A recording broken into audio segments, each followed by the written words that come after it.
This is in Springtown, so we're talking about 60 miles west of Fort Worth, where we are coming to you live from, and you are seeing what is left of a wedding venue. You can see it has destroyed almost one complete side of it.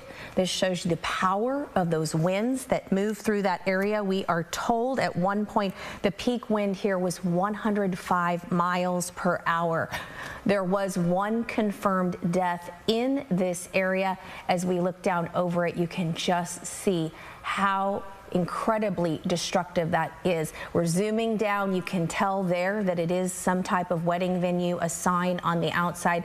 Our Lacey Beasley was reporting from here earlier, and we are told that there are obviously owners dealing with this destruction and what's left around that venue. But then you can imagine, as we head into wedding season, the couples that are now trying to find a new place to get married. There's going to be a lot of repair in this area for some time. Now, I want to get you straight over to Runaway Bay. Also, that is in Wise County, where the peak winds were 135 miles per hour. And we have some very sad news to tell you about here.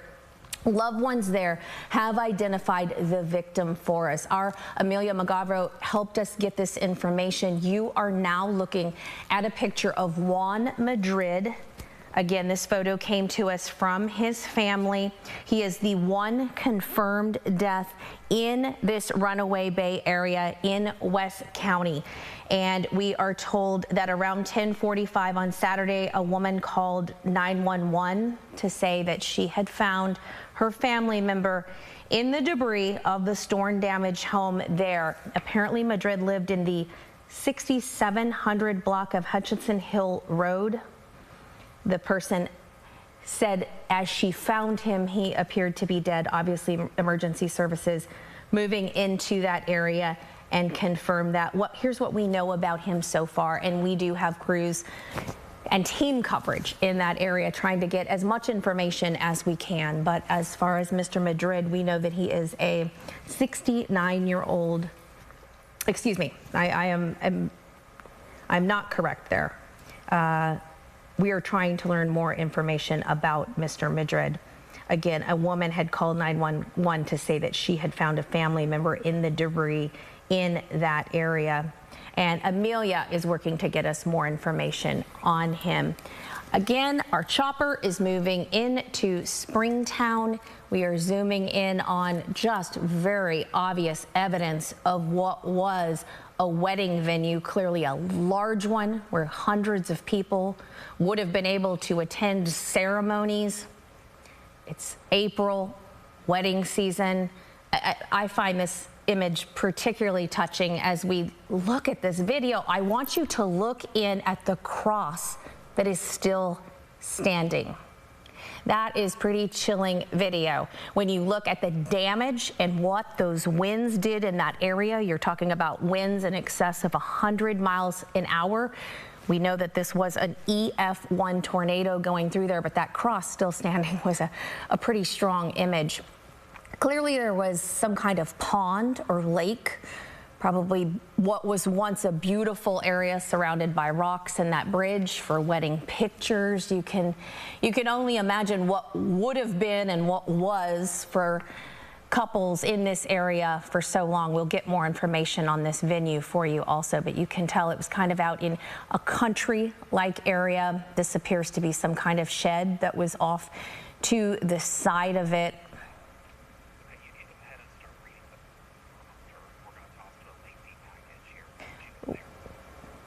I had mentioned earlier that Lacey was here and had more information on this. If you're just now joining us here on the CBS stream, this is our CBS Texas chopper live above a venue in Springtown. We know at least one person is confirmed dead in this area. An EF1 tornado struck the area on Saturday. Obviously no school in that area, and many people here still cleaning up. Families cleaning up the debris of what is left behind as we move around. I just showed you the wedding venue destroyed by the storms. A lot of repairs will cost those owners, but we've talked about the couples that are now scrambling to find a new place to exchange their vows. And I believe we have some information more from Lacey Beasley because she was there in Springtown. For a wedding day, prom, or any other event, Covered Bridge Venue is typically a beautiful place for newlyweds and families. But what once was a dance floor is now a safety hazard. Covered Bridge Venue is unrecognizable following 2 tornadoes that blew through Parker and Wise counties over the weekend. Shattered glass on the floor, metal beams mangled and twisted, the roof blown off. The venue is gone, and the only thing salvageable are some reception chairs. Covered Bridge Venue has been around since 2020 and hosts 90 events a year. Every Thursday, Friday, Saturday, and Sunday is typically booked. But the owner, Ricky Donhauer, says in a rarity, Saturday, when the storm blew through, they thankfully had no events. It was overwhelming joy because we don't have any empty events on Saturdays. This is peak season for us. There's either a prom here or a wedding here, and we don't have cancellations. And the wedding that was scheduled for that night actually got rescheduled and pushed, and then that opened that day up 4 months ago. And then we were going to have a family disco night, a silent disco, where the headphones were on, that was going to have children, families. It was all going to be family oriented, and it got canceled 2 weeks ago. And that don't happen. So there was definitely some divine work in this. Now, Ricky tells me damages will cost about $4 million and take about 18 months to repair. But he says, thankfully, this is all just material object and no one was injured here. Reporting in Springtown, Lacey Beasley, CBS News, Texas. Okay, again, Lacey was talking about the venue in Springtown, but now I want to take you live just west of there to Runaway Bay. We talked about this a few minutes ago. You can now see down over Runaway Bay where we are looking at rooftops, ripped off homes. You can see the path of what was an EF2 tornado. We are also now seeing emergency crews move into these areas. Obviously, as journalists, when this first happens and it happens in overnight hours, daylight has to come up before even emergency services can move through and see the damage. But certainly as journalists, it takes us a while to get in there. You can see there's still not a lot of people allowed into that area, but we do see some trucks moving.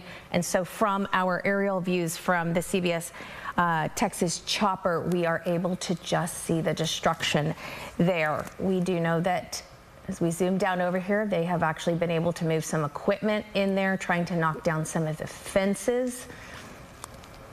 The power of those storms. The peak wind in this area, from what we have heard so far, was 135 miles per hour. You see crews here moving in with tarps.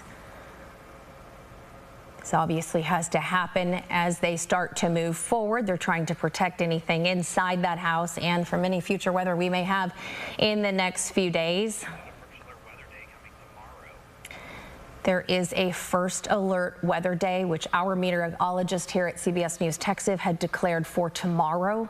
So as these families move back into this area, and as I say that, you see some there at the right top of the screen, and see what has happened to their homes. Again, some of them for the first time just being able to move back in that area, and these crews are getting in there trying to clean up the damage.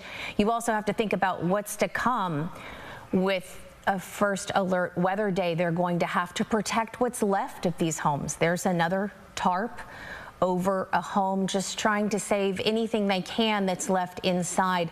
My producer's telling me in my ear that looked like a power crew down there at the bottom of your scene. Obviously, that is something we always have to deal with. Here's some people up on the roof, probably preparing to move in a tarp. It's a little bit, if encouraging is a horrible word to use here, but I'm glad that we are seeing some of the structure of these homes still standing, which means some of their lives are still put together under that, hopefully. That looks like a swing set off to the left there. You can see, I believe that's what that is.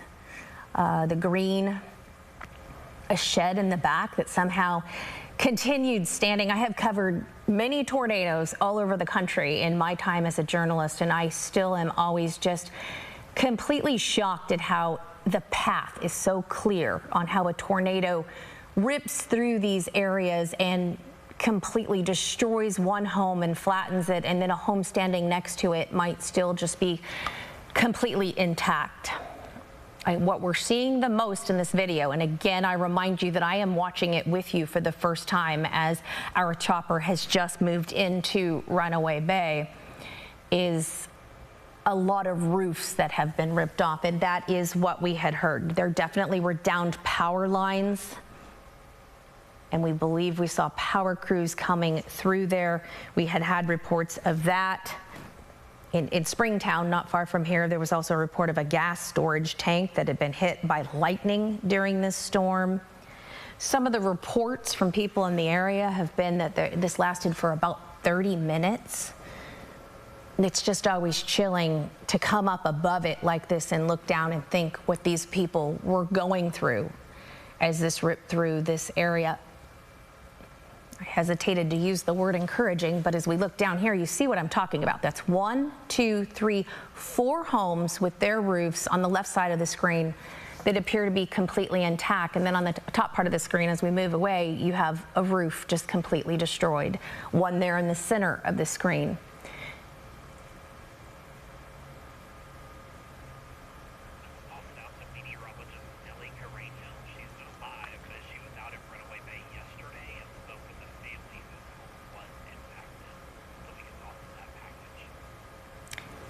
We have had team coverage from this tragic event through the weekend, the deadly storms that moved through there, and we have moved our meteorologist to this area to continue reporting from there.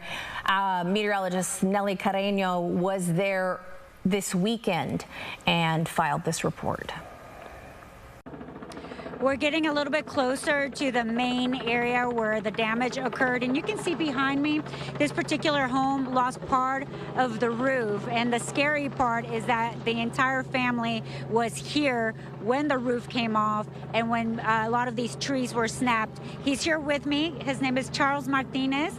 Thank you so much for talking to us. We are so glad that you are okay. Tell us a little bit about what you heard and what you felt last night as the storm was coming in. Well, there was a lot of rain going on, a lot of thunderstorming going on, and we could just hear rapid winds going everywhere. And we knew the tornadoes were around because we were on the media, on our phones, and so we knew a tornado was in the area. And so because you didn't have power even before the tornado. That's correct. We did not have no power, but we didn't have power, but we had our cell phones, and that was basically, you know, how you were getting all the information. How we were getting all the info. So how did you look for shelter? We immediately went to the restroom, and the girls were in there safe, and we were going back and forth and just kind of observing everything. It did get worse. We were all together, and we actually felt the house lift up a little bit, and it felt terrible. I know in 50 years that I've been alive, that's the first time I've experienced anything like this. But as you can see, the roof, lost half the roof there, a lot of damage on the inside of it, and we had a bunch of roots, a bunch of rooted trees that just come up. And when we went through all this, we just afterwards, we were like, wow, we were in the center of all this, and amazingly, everybody's fine. Fortunately, and I know, Audrey, you were one of the kids that was hunkered down. You said it was a scary night for you? Yes, it was. Like, the tornado came, and then the house felt like it came off the ground and then sat back down. And then we heard, like, nothing but rain and lightning after that. Rain, lightning, and thunder. So you felt the house come up. Tell me what you were feeling at the moment. It was like, it felt like the house was like gonna flip over because the wind was so strong. And then we all, like, after that, we all came out, and Raylan's mom's bedroom was flooded, and they had to put a lot of towels down, and that's that flooded because of the roof came off, and it got. We're so glad that you are doing okay. I know that there will be a press conference around 9 o'clock here in Runaway Bay with more information regarding all the people that were injured, all the damage, and possibly, as we've been reporting, the one person lost their life in Wise County. So we're going to get more information regarding that, and we'll bring it to you as soon as we have it. Okay, thank you, Nellie. Again, this is continuing coverage as we are sending our crews to this area. We're sending our meteorologists to have the most expert explanation of what is happening here. And we do have the CBS News Texas chopper over this storm damage. This is in Runaway Bay, where we do have one confirmed death. And again, another confirmed death in Springtown, just east of there. We will continue to watch all of this. We're going to stay with you. We're going to continue to move our chopper around with our crews to give you these first images as we are all seeing them together from the sky. Right now, we will take a brief break and we'll be right back.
We want to welcome you back to the CBS News Texas stream, where we in the last hour have moved the CBS News Texas chopper over the damage from the weekend. Just a lot of destruction, homes demolished, roofs ripped off.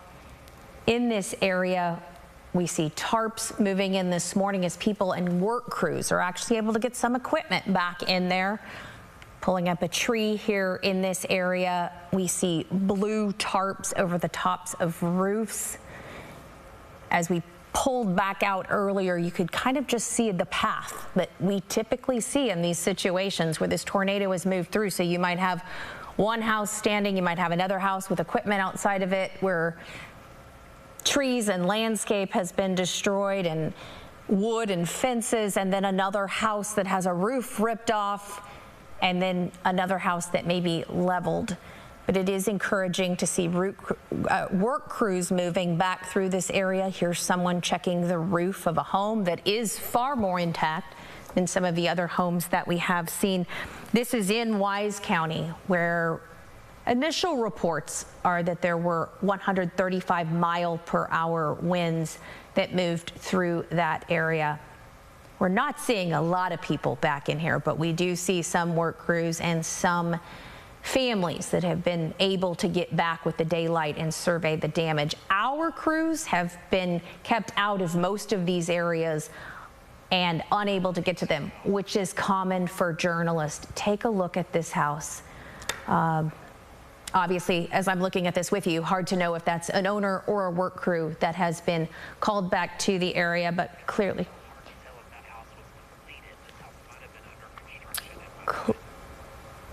My producer is talking to me in my ear as we're looking at this together, and what he is saying is it's an interesting thing you said.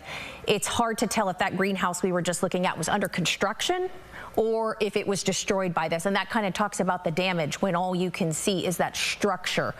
Hard to know what it began with, but when you look at the damage around it, I don't know if it was under construction or if the storm did that damage to it.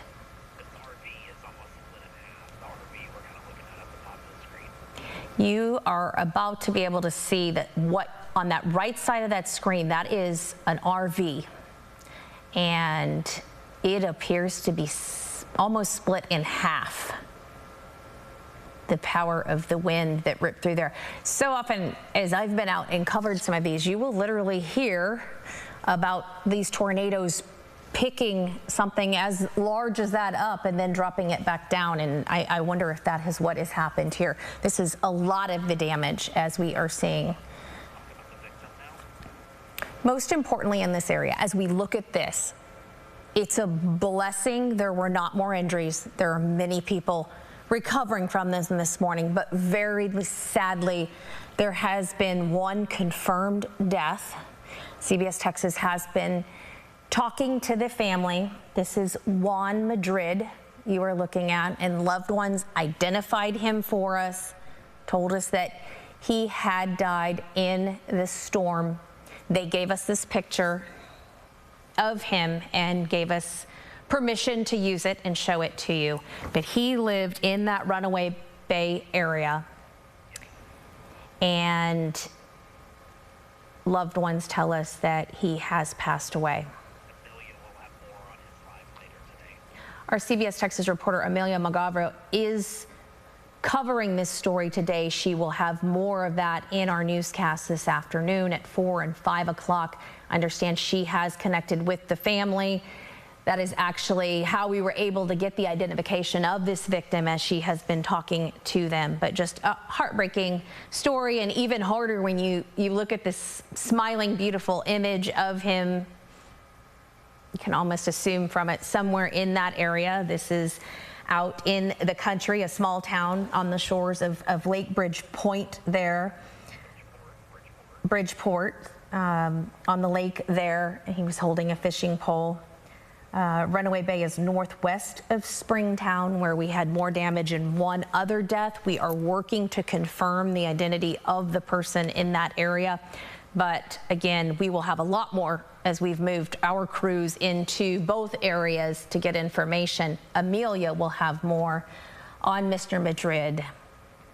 And just the sadness of losing 2 people in these storms in North Texas. We know there have been dozens of injuries. As our chopper goes over the video here, we are seeing the damage in that area.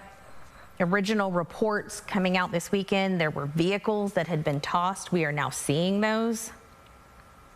Tower lines that were down a few minutes ago, we saw Would appear to be crews moving into that area to restore power. And again, a reminder, our meteorologists have called a first alert weather day for tomorrow, Tuesday. So these people, if they've got to use a tarp to cover portions of the roof, they're out there doing that today. As we see these work crews move back in, we've seen a lot of blue tarps going up over what's left of homes and people trying to salvage anything they have left. Okay, you see some storage containers moving into that area. And so much of this would be because tomorrow is going to be another first alert weather day. And here at CBS Texas, our meteorologists have already declared that, knowing we have that coming in. So this is obviously a family that is back in that area trying to salvage what they can, and at the same time move it into storage and protect what they have left because of what's to come. That always makes these situations even that much more tragic. This is the first time we've really been able to get down close into that area from above and see the reality of it as you see the families coming back to see what is left and what they're dealing with. But to know what's ahead and what they're going to have to deal with potentially tomorrow makes it even worse. It's encouraging to see the structure still in place of some of those homes, and thankful that maybe they only lost a roof, but as they try to get out what's inside, that could be even more difficult tomorrow as rains move into that area and there's another potential alert. What a beautiful area as we pull back out and look at the greenery and the trees and the homes, and just heartbreaking as you zoom in, because from this angle you see what a gorgeous part west of Fort Worth we have here. This is about 60 miles west of Fort Worth, and then we pan over, and right in the heart of that beautiful area is so much destruction and sadness. And we can't say it enough, but even a death, Mr. Madrid, who has been confirmed as passing away in these storms. I don't know if Chopper can hear me, but let's zoom down in a little closer if you can, Matt, and kind of, there we go. Yeah, boy, that is obviously what remains of fences or homes. And look at this image. And then you have power lines that are still left standing. So that's either debris that's come from somewhere else and flown over in peak 135-mile-per-hour winds, and complete destruction on the right of the screen, and then just to the left of the screen, a home still standing. Let's pause to a quick break. I think we'll take one more quick break, and then we'll be right back with more live coverage. I'm going to try to figure out what we're looking at right here. It's kind of hard to tell from this angle, but we will continue to keep our chopper above this, showing you the wide angles and zooming down into what's happening in this area. But for now, we're going to take one more quick break, and we'll be right back.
It is about 1:15 now, and you are looking at live pictures from the CBS News Texas stream.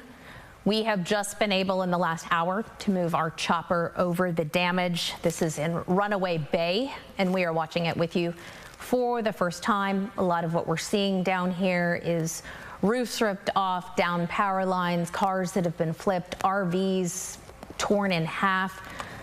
Most heartbreaking, we do know that there is one death in Runaway Bay, and we have been talking about that. But here in the last few minutes, I have just been handed, and I'm going to read it with you, information. Our Marissa Armas has been able to confirm the second death in Springtown. So Springtown is east of here, and it is a 69-year-old victim. Her name is Kathleen Lightsky. Her family has given us permission to share this with you. I am reading the note to you that I have just been handed. Heartbreaking. She was a mother of two, and they've actually described her here: a firecracker, a hard worker, would do anything for the people she loved. In Marissa's note to our team here, they are asking for privacy. We are flying over Runaway Bay, but we have been in Springtown, but of course we would not show the home even if we had it. But the family has agreed to allow us to share that 69-year-old Kathleen Lightsky has passed away. They said they are okay with us sharing that information about her. This is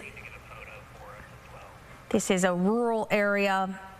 They did tell us she lived on Hutchison Hill Road. If you're familiar with that area, that probably means a lot to you.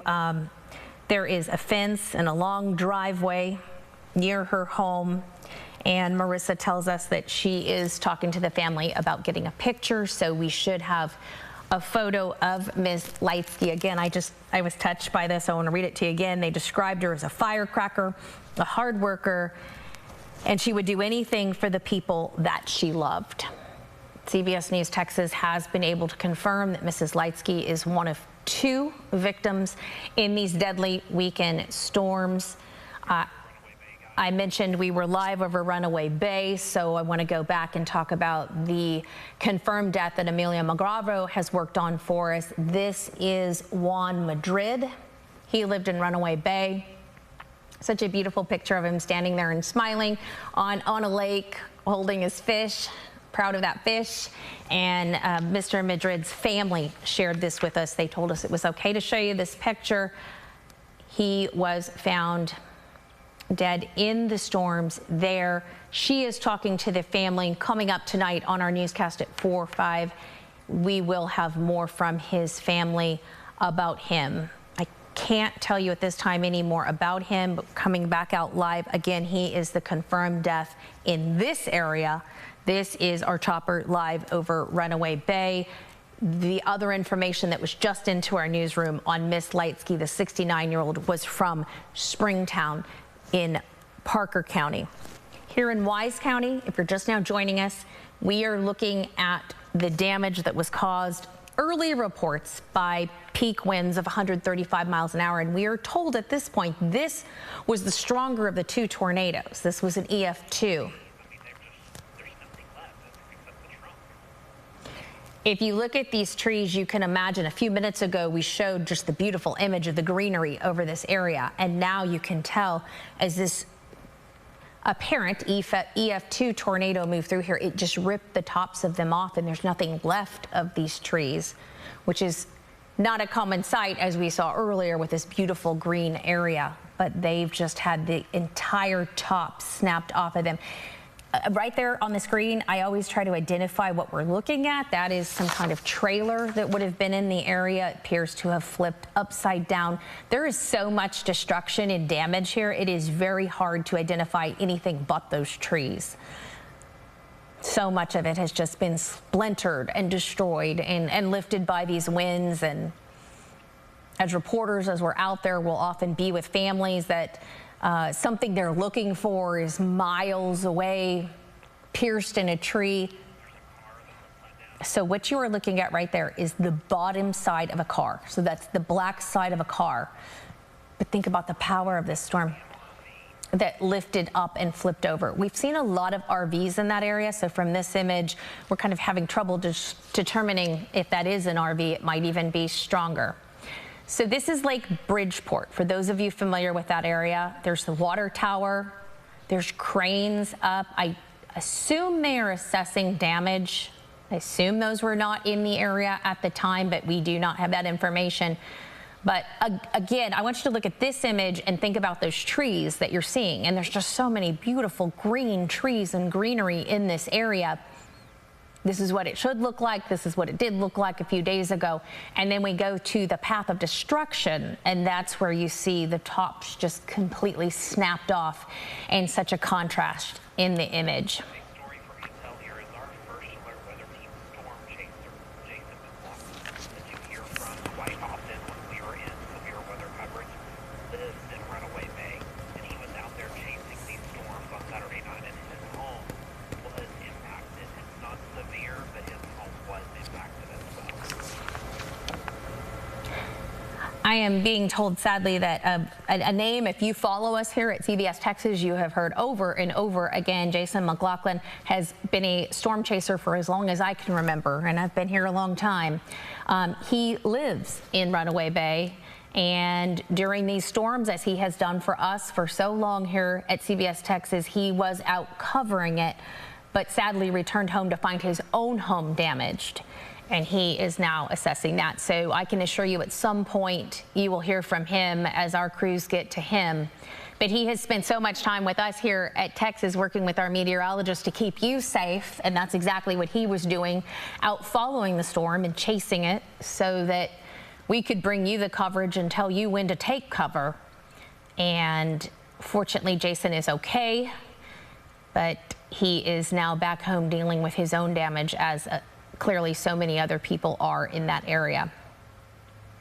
Yeah, with some choppers leaving the scene, I go to the video, Craig. This is a video from CBS Texas chopper that we were able to gather yesterday as live chopper moves to a different location. You may have noticed us pull out there, and you saw the bottom of our CBS Texas chopper. That's because it has pulled back and is moving right now. So we are now showing you storm damage that we took yesterday in Wise County. So this would be 24 hours from the video that you were just looking at. This would have been initially as crews are starting to come into that area. So many of these homes that you see their roofs ripped off are some of the homes that we're now seeing blue tarps move in as they prepare for tomorrow. But there you can see how it just ripped paneling off. That appears to be an RV park. And we know there was an RV park in that area that was damaged. Those are roofs that have literally been lifted up and placed back down. Our Nelly Carreño is out there. Meteorologists have been covering it throughout the weekend. She talked a few minutes ago to a little girl that was in this area that talked about how there was that train sound that we always hear about in tornadoes coming through there. The side of that house appears as though someone just punched it. We've got about 3 minutes left here on this entire cut-in. Chopper has left for the day, so we'll just cut off this video here.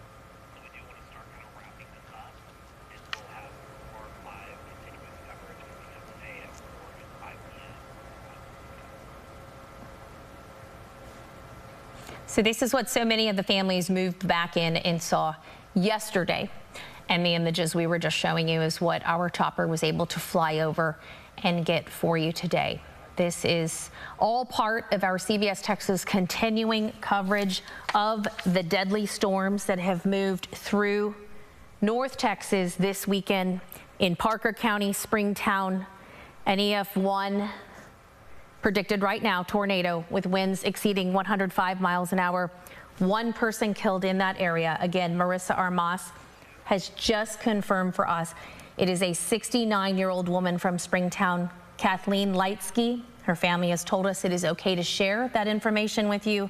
Mother of two, described as a firecracker, a hard worker, and would do anything for the people she loved. They say she lived along Hutchison Hill Road. And our Amelia Magavro confirmed, I don't know if we have the picture right now, Juan Madrid. Beautiful smiling picture, clearly a fisherman.